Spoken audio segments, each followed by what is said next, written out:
Okay, my name is Ian Kelly. I am the ambassador in residence at the Program for International Studies at Northwestern University.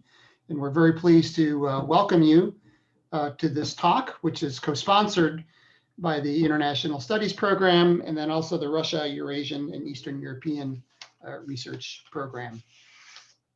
So I am very pleased to welcome our speaker today, Natalia Forat. She's an alumnus of Northwestern, got her PhD in sociology from Northwestern in 2017, and she is currently a visiting associate at the Weiser Center for Emerging Democracies at the University of Michigan, where she was also a postdoctoral fellow from 2018 to 2020. So before we hand it over to Natalia, who will speak for about a half hour, I'd like to remind you all that at the conclusion of her presentation, we will welcome and encourage you to participate in a Q&A session. And to do that, just either use the raise hand function or the ask a question in the chat function. So Natalia, are you ready to go? Yes. Great. Take us away. Okay, thank you, Jan, and good morning, everyone. Thank you for connecting to this talk. It's my real pleasure to present to you today some of the key ideas from my soon-to-be completed book manuscript. So let me share the screen so that you can see the presentation. Can you see it now? Yep, great. So the main thing that I'm doing in my book is rethinking the nature of authoritarian political power based on the research that I conducted in Russia. And the question that I'm asking is simple. Why do people support an autocrat? Why do they support his policies and vote for him? And this question is unfortunately becoming more and more important in the contemporary world. Unlike in the 90s, when we saw many countries democratize, in the recent years, we witness more democratic backsliding and sometimes even very close to home. So most answers to this question of why people support autocrats that we find in the literature at the individual level come down to the following two. They either say that people are afraid to speak their mind, that is, they are afraid of repression. Or they say that people are dependent on the regime for their well-being. And as long as there is a material stimulus, people will support the regime. I suggest that there is a third explanation, and this explanation is group loyalty. It has to do with the fact that people are social creatures. It is important for us to be a part of some kind of community, some kind of group. We want to be accepted and valued by other people, and we feel proud when we do good for others, and we feel ashamed when we betray others. And what is especially important for my argument is that our attachment to the group often works as cross purposes with the individual survival instincts. In our social lives, we constantly balance our own needs and the needs of other people. For example, do you prioritize your family or your career? How much do you think it's fair to pay in taxes? How much restriction of individual freedom is justified during the pandemic? All those are the examples of trade-offs between the individual needs and the needs of other people. And what is interesting is that we often end up sacrificing a significant part of our individual comfort and material resources and time to benefit the groups that are especially important for us. We do it because social connection is absolutely vital for our well-being, and it really hurts if we are rejected by other people. Individuals sometimes may sacrifice their lives to defend their families and countries and not to be viewed by others as a coward or a traitor. And this is how group loyalty makes us overcome our own individual survival instincts. Another important thing is that this phenomenon is universal. Psychological research shows that it is present in all cultures, both individualist and collectivist. People, of course, resolve this tension differently in different cultures, but the tension is always there. However, there is something about this group loyalty that does distinguish Russia and some other countries, such as, for example, China or Belarus. In these countries, people's main identity group is not ethnic, religious, or clan-based. Rather, their understanding of who we are is tightly connected to the state. The state is not just a governance institution. It is the primary social institution connecting the people and uniting them into one collective. In these societies, the state nearly monopolized the role of the collective leader and became the only institution firmly associated with the collective good. People in these societies view the state as more of a primordial institution, a bit like a religious institution, not just as a governance structure. And I understand that this idea may sound a bit counterintuitive for a Western audience, but please bear with me, and I hope that it will become clearer as I provide more details in this presentation. So the consequence of this state monopoly of the role of the collective leader is that supporting the state ruler for the people in these countries is not a partisan issue. It is much closer to civic duty, to supporting your people, your team, to being a good citizen. This civic duty is not the issue of trust to the government. You have a civic duty not because you trust or distrust the government, but because you are a part of this society and you feel a responsibility to support it in health and in sickness. So this motivation is very different from the motivation of individual survival and individual well-being. And an autocrat in such society can use group loyalty rather than repression or material stimuli to maintain popular support and to stay in power. So in developing this argument, I drew from many different scholarly traditions, and I have more intellectual debts that I can mention here. But here are some of the main bodies of literature on which my argument builds or with which it is in conversation. Of course, I'm drawing from the studies of authoritarianism, both from the classic approaches and mostly rational choice approaches, contemporary ones.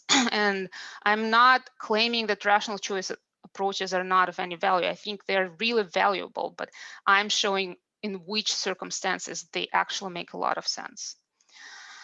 I am drawing heavily on the scholarship on the state and state-society relations. Some of the concepts such as state autonomy, the ideas of Joel McDowell, for example, and the ideas about infrastructural power were really important for me. A separate inspiration for me was group psychology. There are a lot of very, very interesting recent developments, and one particularly interesting area that I discovered for myself was experimental existential psychology, and I can provide references later if you're interested. And of course, I was inspired by some of the studies of post-Soviet politics, whose authors also are making much wider arguments about how authoritarian politics works and what authoritarian power is based on. Okay, so this argument is rather general, but I arrived to it by studying a very concrete empirical puzzle about how politics works in Russia. And even though I do think that group loyalty explanation allows us to better understand Russia as a whole, Russia is also a very big country with a lot of internal variation. So I will use this subnational variation to contrast the social environments where the authoritarian power is based on group loyalty to the social environments where it is based on material dependency and repression. To do that, I will start with a puzzle that initially led me to develop my argument. I was looking at the regional electoral statistics in Russia and noticed that some regional political machines were more reliable than others. And I started investigating why this was the case. Then I will present the main finding from the 4 regional case studies, which will show the different ways in which society views the state in these regions, means that political machines there are based on different principles. Some of them are based on private clientelistic deals, while others are based on group loyalty and social solidarity. And those that are based on group loyalty are more stable performers. These two models are, of course, ideal types, and they always mix in reality. But in each region, one of them is often more salient than the other one, and I will show the examples of this. Finally, I will show how this finding complements the existing theoretical understandings of authoritarian power. So the empirical puzzle I want to start with is related to a presidential election in Russia. Russian political regime is often classified as electoral authoritarianism, which means that winning elections is important, even though they're not free and fair. And Vladimir Putin has done it at the times when he was popular, as well as when his popularity declined. So on this chart, the red line shows the dynamic of Putin's approval index from March 2008 to March 2012. And the black line shows the electoral percentage of Dmitry Medvedev, who was Putin's placeholder in 2008, and Vladimir Putin himself in 2012. And although these measurements cannot be directly compared, we can see that there was a significant decline of approval during this period, but the electoral percentage stayed rather high. So how was this possible? We also know from the existing research and even from general knowledge of how politics works in Russia that popular opinion is not the only factor that determines the electoral result. Russian elections are often manipulated in different ways, and it is largely done through regional political machines. Before every election, regional governors are assigned a target percentage for their regions, and they use the levers they have to try to achieve it. And despite what you might think, achieving the right electoral percentage is not done by simply changing the official electoral results. It's actually a complex managerial task involving many people and organizations. Regional political machines can consist of various public organizations and private enterprises dependent on the state, which help the governor to achieve the target percentage by mobilizing and sometimes threatening their employees. So the manipulations happen at the grassroots level, at the level of precincts, and then the results are summed up. So I decided to look at how these regional political machines performed in 2012 compared to 2008. I calculated how much the regime's electoral support changed between 2008 and 2012. And nationwide, Putin received about 7% less in 2012 than Medvedev received in 2008. But behind this number, there was a big regional variation from minus 25% in Moscow to plus 11% in Chechnya. And this means that some regional machines were better able to compensate for the decreased regime support than others. I have been trying to find out why this is the case for a while. And in my previous research, I discovered that one factor that provided a partial explanation was school teachers. So in that project, I showed that in Russia, school teachers are a very important group during the elections. Because polling stations are often situated in schools, teachers often work as members of precinct-level electoral commissions.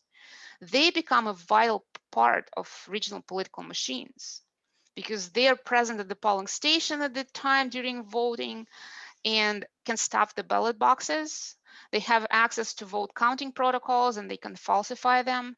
And they also work as agitators. They bring the voters to vote.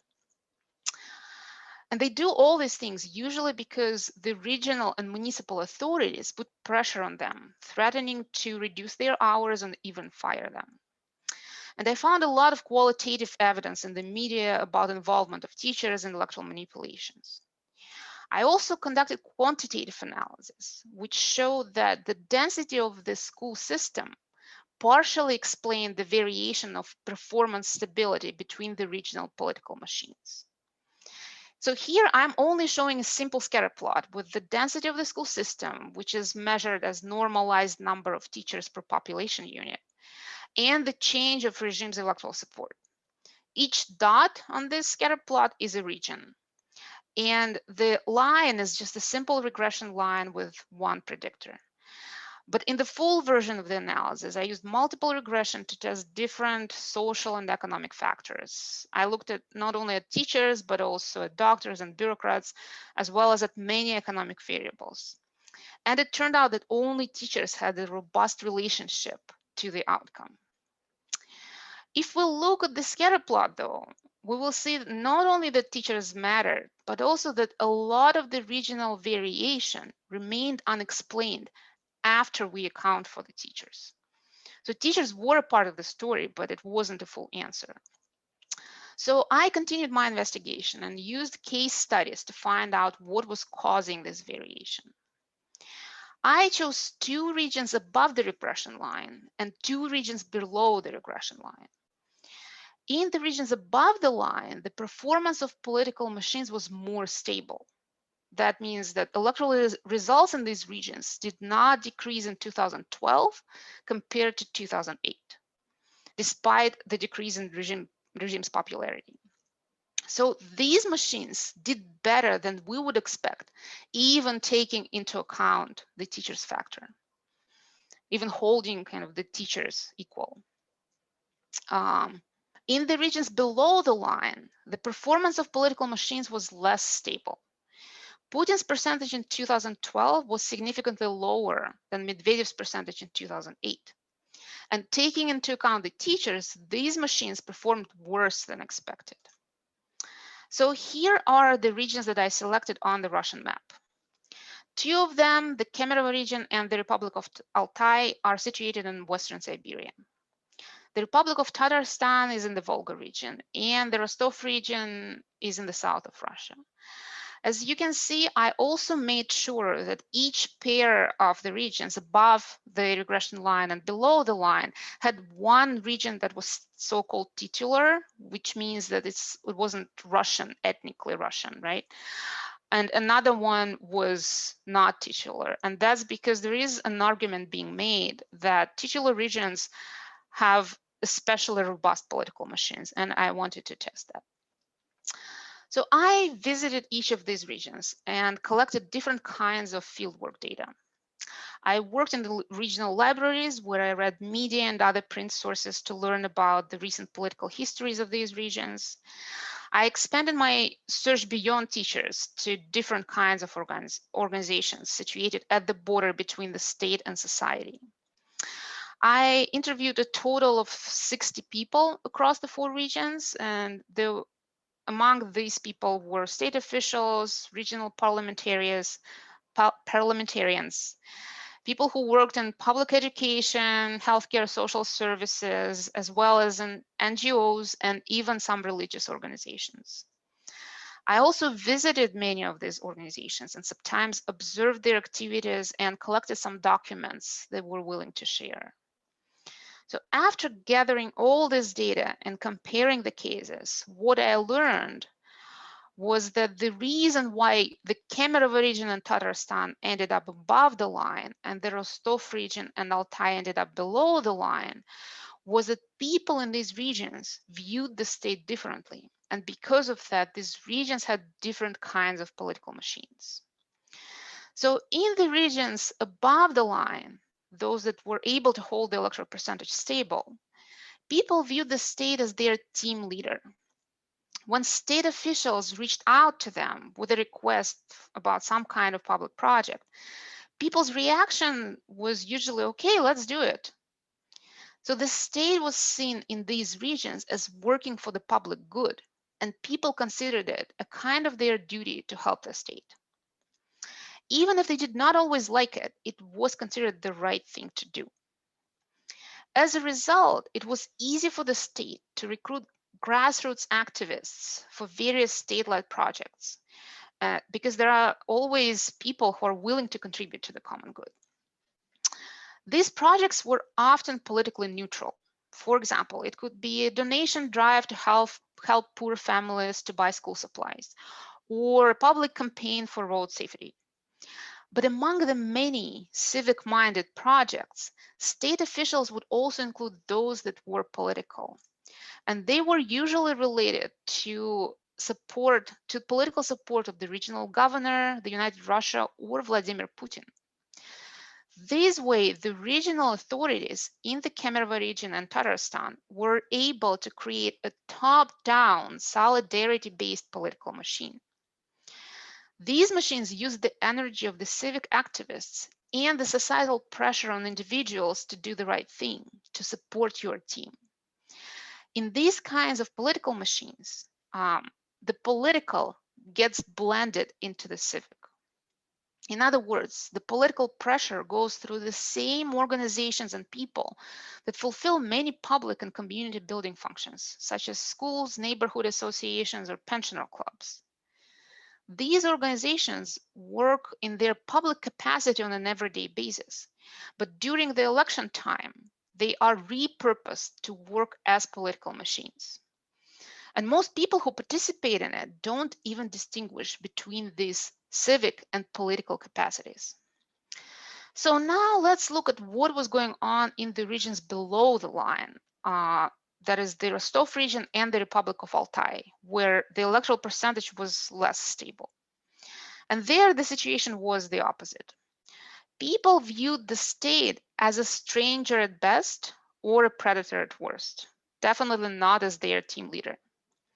And that is because their teams were different. Usually it was some kind of local community or a clan or an ethnic group. In Altai, for example, it was indigenous clans. In the Rostov region, it was different ethnic communities and Cossacks, which is a quasi-ethnos with a strong identity. So in these regions, the right thing to do for the people was to cooperate with their leaders, the leaders of their non-state communities, whom we can probably call informal leaders. People would not cooperate if the state officials asked them to do something, but they would do it if their informal leaders asked for the same thing. So what happened in these regions when state officials needed people's cooperation? Well, they had to negotiate with the informal leaders because they were the only ones to whom people would listen. And these informal leaders would bargain with the state. So say state officials ask to support Putin's candidacy at the election or some candidate from the United Russia. These informal leaders would ask for something in return for their community. In one instance about which I heard in my interviews in Altai, they asked for a minivan, for example. In another instance in Rostov region, they asked to renew a water pipe system in their village.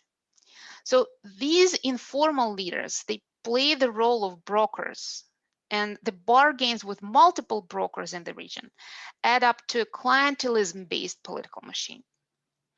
Such machines heavily depend on the ability of the ruler or the state officials who act on his behalf to either satisfy the material demands of the brokers or have enough repressive capacity to silence the communities that would not cooperate. So these machines are about buying loyalty and repression. They're not about civic duty and teamwork. So let me now bring a few examples, and I want to start with this clientelism-based political machine. The bargaining part of it, which I saw in both Rostov and Altai, is actually not that interesting because it works exactly as the literature predicts. You give me something, I will support you at the election. You give me nothing, I will not support you. So let me instead give you an example of how this cooperation part worked, and because it will be important to understand the theoretical implication of the argument. So I am going to read a quote from an interview with a former municipal official who recollected how he tried to obtain cooperation from the people in one of the villages in Rostov region. Oops. Quote, "Everything comes down to informal leaders. If such a leader emerges and takes an office, everything works smoothly. The external authorities have never been praised. But it is a different matter when an informal leader gets elected, a leader of a homeowners association, of a small dwelling, or of a block or a street. I can bring a lot of examples from my practice. In Sovietsky district where I worked, there is a village Stepanovskaya, 11,000 people. It was impossible to get their cooperation on anything. Even during the civil war, Budyonny was extremely surprised that this village was not burned down. He just couldn't do anything with it. And it remains the same today. When I started my job, I was sent to oversee this territory. And I could not understand what those people wanted and why we couldn't resolve any issues until I got the main principle of doing things there. They have powerful clans and traditions, and they don't regard as their own even the people who work in совхоз across the road. It's very strict there. Cossacks are particularly powerful. I tried to obtain community support on different issues, gathered them in a public hall. It was packed. There weren't enough chairs. And I spoke for a long time trying to convince them until I almost lost my voice. They applauded. I get out and they say, "Thank you. Everything you said was right. But we, Stepanovцы, are not going to do that. We are going to do exactly the opposite. But you just agreed. Well, we simply felt bad for you." I could not understand what they needed. But then it occurred to me that I should have dealt with informal leaders. It was either an ataman or the head of a block committee. I began to work through them. They repeated my words exactly, including commas and periods, and were immediately cheered by the people.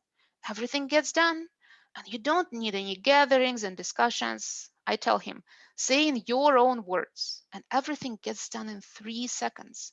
Any issues, social ones, and even fundraisers. The municipal authorities should not try hard to convince people. You may be 1,000 times right and convincing, but they're not going to do it anyway. But if their own person says it, they will go over and above. We underestimate it. We frequently come to power and do not take advantage of this, which is unfortunate.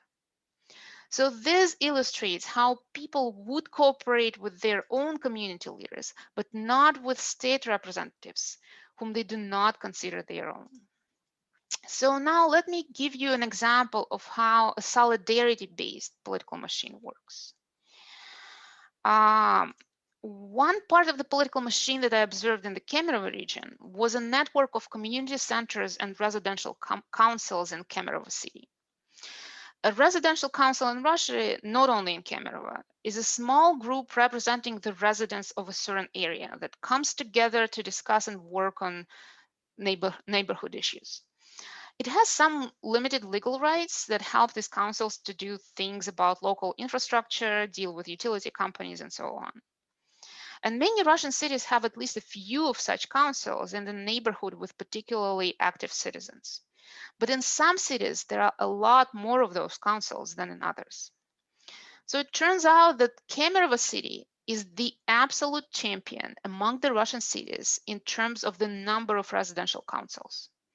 For 500,000 population in 2016, it had more than 7,700 councils. And these 7,760 councils were comprised of almost 24,000 volunteer activists, which means that every 23rd person in the city was an activist of a residential council. Why so many? Well, it turns out that the development of this organizational network in Kemerovo city was spearheaded by the city government and the city mayor. The city administration began creating residential councils in 1997. They did it by reaching out to the most active citizens in the neighborhood and suggesting to put together such a council that could work with the city administration on various local issues. Unlike in Rostov, where people would be immediately suspicious about such an offer, the people in Kemerovo generally thought it was a great idea. And after creating a few hundred of these councils, the city administration probably realized it was getting too difficult to stay in touch with all of them. And in 3-4 years later, they also started creating community centers, increasing their number to 47 by late 2000s. And these community centers were supposed to serve as a link between the residential councils and the city administration. And they were staffed with salaried municipal employees. So what did these community centers and residential councils do? They did pretty much all kinds of community work that you can think of. They organized cleanup Saturdays to make the neighborhood look good. They organized holiday celebrations and sports competitions. They supported hobby clubs and children's activities. They organized donation drives for the poor families. They organized public lectures on various topics, from local history to legal and health issues. And this is an incomplete list. So in the process of their work, community centers were always in touch with the city administration, and city officials sometimes participated in the events organized by community centers and frequently used them as an organizational basis to get feedback from the population and to communicate their own messages. But here it gets trickier, because it wasn't only the city officials who used the community centers to organize town halls, but also the current deputies from the United Russia running for re-election. And needless to say that the opposition was never able to use community centers for the same purposes. These community centers also help the authorities to monitor, They help the authorities to monitor the discontent. They helped them to cope the most active citizens before they had a chance to join the opposition. And during the elections, community centers and residential councils helped to campaign for the governor or Putin or the United Russia Party and mobilize the loyal voters. So the same residential councils and community centers that worked for the public good and community building also worked as political machines by blending political capacities with the civic ones. So now let's see how we can put this model into more theoretical terms. So remember the general question that I asked in the very beginning. Why do people support an autocrat? So let's put the existing explanations into a scheme. Here is an autocrat and here is an individual. And most existing theories think of their relationship as driven by perks and punishment, or by buying loyalty and repression. And this is a kind of contractual relationship between two autonomous parties, each of which is trying to maximize its utility. Oftentimes, this is a zero-sum game. I win, you lose, I lose, you win. Another thing that is also known in the literature and that I also observed during my fieldwork is that besides this relationship with the autocrat, people also have their informal communities. And the relationship of individuals with these communities is very different. These communities are important for their identity, for their understanding of where they belong. They expect a safety net from this community and they pay back with loyalty. So here, their logic is the logic of teamwork. We either win together or we lose together. It's very different from the utility maximization approach. And this schema certainly works. The problem is that it only works for the cases below the regression line, for the Rostov region and Altai. The question now is, how can we adjust the schema to reflect what I observed in the cases above the regression line, in the Kemerovo region and Tatarstan? So we still have the autocrat and we still have the individual. What is different, though, is the position of the group. If in the previous model, the group was separate from the autocrat, now it is positioned together with him. The autocrat is viewed as the leader of the group to which the individual belongs. And accordingly, the relationship of the individual with the group is also projected onto the autocrat. It's not the utility maximization contract anymore. It is a relationship of group loyalty.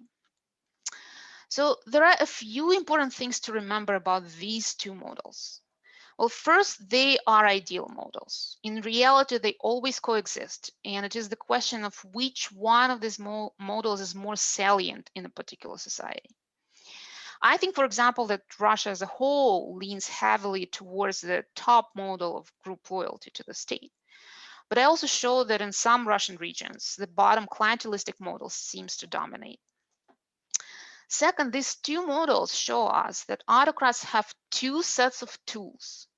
One for dealing with the people who do not view the autocrat as their group leader, and the other one for the people who do consider the autocrat their group leader. Depending on whether the autocrat is dealing with one or the other, he can use the tools from these different toolkits. Finally, these societal preferences are a product of a long-term historical development. Of course, many things can change over time. State leaders change, and some of them are more popular than others. State capacity may vary a lot. Sometimes the state is powerful, sometimes not so much. But the societal preference for the state to be or not to be the main social institution organizing social life is not easy to change. Even small changes require decades, and more serious changes require centuries. And what that means is that the choice for which tools to use and which society to deal with is not with the autocrat. He is not to choose which tools to use because it depends on the kind of society he happens to rule. The group loyalty toolkit simply would not work in a society divided into many informal communities, and the perks and punishment toolkit will not work well in a society whose main group is the state. So I guess the bigger message I want to communicate here is that understanding authoritarianism means understanding not only the strategies of the autocrat and the elites, but also the societal views of these elites and the basic societal structures that ultimately shape the political environment. So on that note, I thank you all for the attention and look forward for the questions and discussion. Thank you very much, Natalia. I think this this basic principle that you're explicating here, this idea of the the idea of it, that your civic duty is to an autocrat has particular resonance, I think, for Americans, given what happened last week and what we fear might happen next week. I wonder if I could ask you something related to the idea of the importance of access to information. Mm-hmm. I wonder if you see the idea that Russians have increasing sources of information with the increased access to social media and social media platforms, and the decrease of support for Putin. I mean, I'm thinking of how Navalny has been able to leverage YouTube in getting more support, or at least in exposing corruption of the regime. Is that something you think is important too? And then we do have a question after that from Lauren, but if you could just start with that idea of the importance of increased access to information. Mm-hmm. I do think it is important, but I also do think that we should remember that group dynamic that I described, the universal one, it also creates a lot of distortions of the information. We know from psychology and from just everyday life that people tend to interpret the evidence that they read and tend to trust or not trust it, depending on a lot of preconceived notions. So on the one hand, if we compare the situation when people don't have any access to alternative information to the situation when we do have YouTube and it's relatively free, and there is this channel, of course it makes a difference. On the other hand, we shouldn't think that once people are given this information, they will just immediately change their minds. They will not, because the threshold, if you have to change the mind about the leader of the group that is dear to your heart, about you, the leader whom maybe you don't like the leader, right? But you feel like going against that leader is kind of betraying your own people. That is a much higher threshold to meet. And that will take a lot more of maturity and kind of personal maturity and societal maturity to cross that threshold. On the other hand, I actually do think that the processes of maturation of Russian society, they definitely are going. They are slow. And I think just the experience, just regular life experiences that people had in the last couple of decades, even though the economic situation right now is not great, people have had the levels of kind of well-being and just economic prosperity that have never been witnessed before. The space that they have for making their own choices about their life, for framing how they want to see their life develop, that space has been increasing. That space has been developing just for purely economic reasons. And I think that is a good practice. That is a good practice of making choices for yourself and really questioning what you want, rather than simply following, kind of going with the flow. Thank you. So we have 4 people. Good. Who wanted to ask questions. So first, Lauren, go ahead, Lauren. Hi, Natalia. Thank you so Hi. much. This is really fascinating. And I'm just noticing, I've been studying regional police public councils, the Общественный Совет. Mm-hmm. I see the exact same dynamic here. And one of the things that I have also noticed in looking at them is that the members of these councils are not just like drawn from the everyday people, even though by the rules they totally could be, but they're very specifically selected in order to fulfill particular needs and desires, either of the police or the regime more generally. But I also noticed that there's a lot of overlap of those people in other of these same kinds of bodies.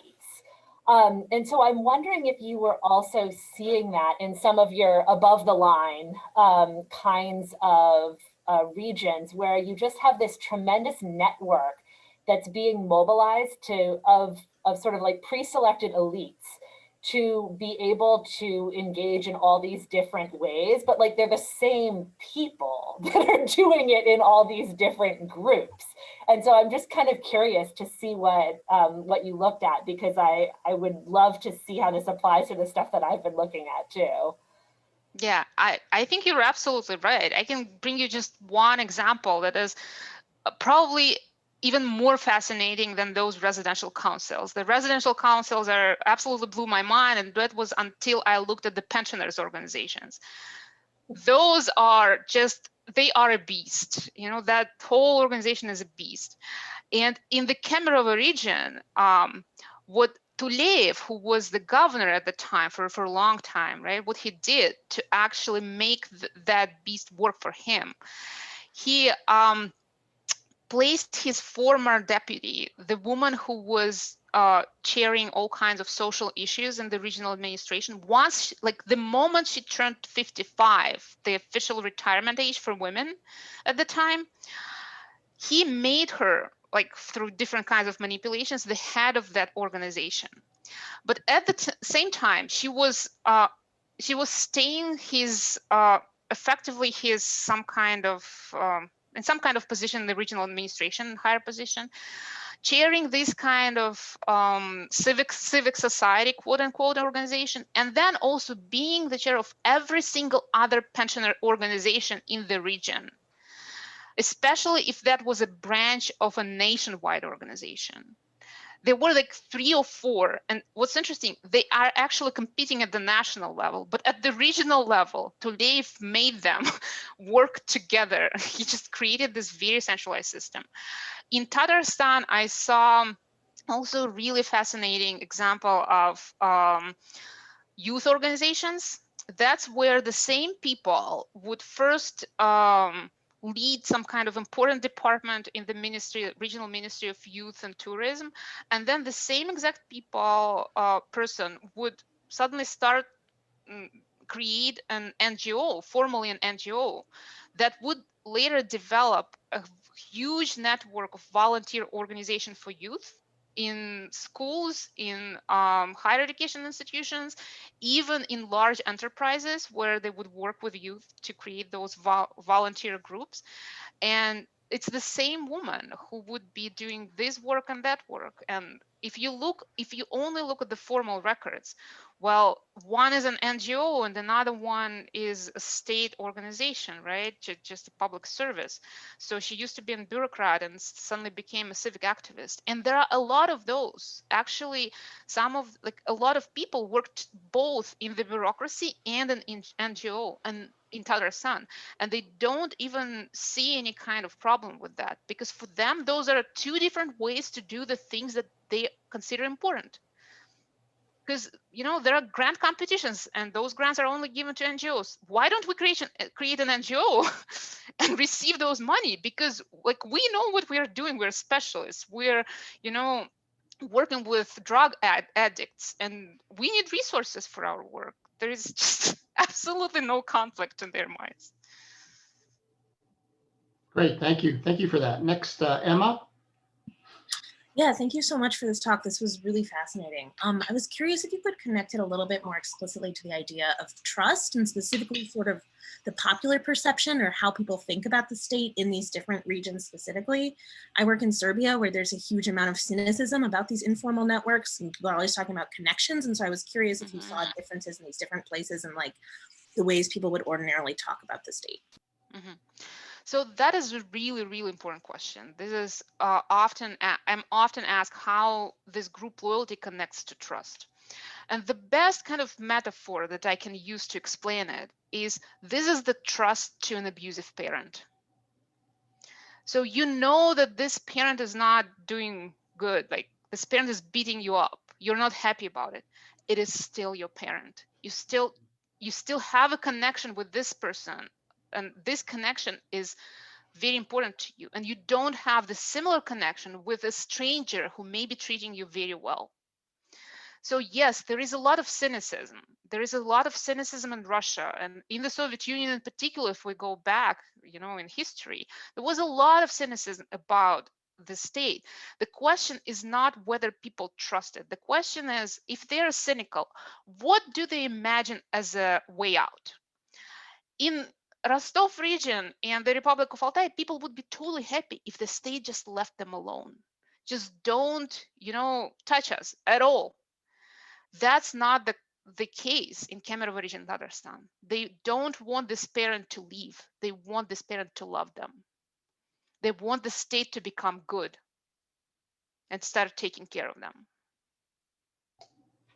Wow, that's really interesting, the variety of approaches in the regions. Next, Andrew. Hi, thanks. I really enjoyed it too. So it seemed, tell me if this is correct. It seems like you're flipping Robert Putnam on his head. So he claims that civic community makes democracy work better. You're saying civic community makes autocracy work better. Is that the right interpretation? And then if that's true, are you saying something like Sherry Berman, when she looks at groups in Weimar Germany, that groups are like a force multiplier? Like, so Putnam thinks they help democracy, she shows they help the Nazis. Am I interpreting it all correctly? Yeah, I think you are capturing like the main tensions there. And I definitely think that the scholarship that looked at civic duty and at civic communities, as some like Putnam, you know, the bridging social capital, all these kinds of things that work for democracy, it works. Problem is that one thing that they took for granted is that they were talking about a pluralistic environment. They were talking about the environment where all those groups existed, all these multiple groups. And the problem for them to build democracy was actually to build the unity. In Russia, the problem is exactly the opposite, just 180 degrees. They do have the unity. The problem is that there are no other alternative groups that could hold the state accountable. The state is way too powerful and strong. And people have trouble, even if they realize how the state is abusing them, they have real trouble organizing against it. Because to organize, you need some kind of a leader, and they distrust all the leaders who are not associated with the state. They think that those are scammers, that they will, just they're only doing it for their own greed, for whatever other purposes, but not for the public good. So it is really difficult for the people to organize outside of the state, especially against the state. So yes, I agree that group work both ways. And I think that we should start thinking about democracy as really the balance between the strength of the state and the strength of non-state forces, non-state groups. Because on the one hand, yes, there are regimes, authoritarian regimes, whose problem is that the state itself is weak. The state authority as an impartial authority that would be able to enforce rules, impartially, equally to everyone. And that kind of authority is just absent. The state keeps being taken over by different interest groups, right? And they use state resources to serve their interests, but not the interest of the whole society. So in these societies, developing the impartial state authority, strengthening it, is the right thing to do to democratize. In other kinds of societies that are unitary, the impartial state authority already exists. People all see the state as a kind of, the supreme leader. And that's why Putin actually frequently wants to stay above the battle. He maintains that image of an impartial leader. The problem is that because this is the only collective leader in society, or the dominant collective leader in society, there are no other players who can prevent the state to overreach, to start using that power to abuse society. Can I just put a point on it? So if that's true, then like organizations like USAID or Soros or whoever, if they try to support civil society in Russia, does that mean they're actually helping Putin? That's a good question. If I were them, I would actually focus only on very specific types of organizations and activities, those organizations and activities that hold the state accountable. Any kind of charities, any kind of just self-support groups that help people, self-organize in the spirit of Putnam, whatever bridging capital we develop is great for democracy. I don't think so. And there are a lot of examples of how the state actually hijacks those movements. Actually, the pensioners organizations that I mentioned before, it is actually they originate from a social movement of the World War II veterans in the Soviet Union. It's an absolutely fascinating story, and I hope that one day I will be having a presentation as big as this one on those organizations. But that is an example of how the state kind of took over the movement that was bottom up. There was a recent example too. If you may know, there was this movement called the Immortal Regiment, when it's the celebration of the Victory Day, the May 9th. And it emerged as a bottom-up initiative. It actually, the journalists in my hometown in Tomsk came up with this idea that people would remember their family histories. But it was very quickly taken over by the state, very quickly. So basically, the problem of people in Russia is not that they cannot come together. The problem is that they cannot come together against the state. So if I were to promote democracy in Russia, I would definitely try to focus on those people who are holding the state accountable, who are developing those activities, and who are convincing people that this is the great thing to do. It doesn't have to be necessarily against Putin. It can be at the local level, even holding the local governments accountable, regional governments, city governments, municipal governments, any kind of those activities, they kind of contribute to this general movement of societal maturation. Great. Thanks very much. I think that's an excellent recommendation for those who are looking to help civil society in Russia to focus on transparency and accountability. We are almost at the end, but we have time for one more question, which will go to Megan. Go ahead, Megan. Great, thanks for the talk, Natalia. I had one question in mind originally, but actually, in light of your response to some other questions, what I wanted to ask about is also because you mentioned Arendt as kind of like a classic source on some of the study of like the dynamics of autocratic regimes early in the talk. What I'm recalling is that Arendt, when she's talking about propaganda, and she's thinking totalitarian regimes, but maybe autocratic regimes broadly, she has this interesting account, right, where propaganda doesn't fundamentally create beliefs in people. What it does is cultivate groups. It organizes people into groups. And just the more you talked about this, the more I thought, particularly in light of these stories that you told about how it's difficult to persuade people, to just give them new beliefs qua individuals. But if you can kind of harness the group membership that they already have, or maybe reorganize them into a group that does your work for you, that's what's really effective. So I guess I wondered whether you see what you're talking about as fitting nicely with this Arendtian perspective on how propaganda works. Yeah. I think you're absolutely right, and Arendt also was really like on the point. I think it's easy to like what we should think about is that propaganda is the contents, and those groups, they are the mold. So whatever contents you have, if you put it inside the mold, it will take the shape of the mold. One question that I'm frequently asked is, where does nationalism fit into this whole thing, right? And usually my answer is that, well, nationalism is the contents.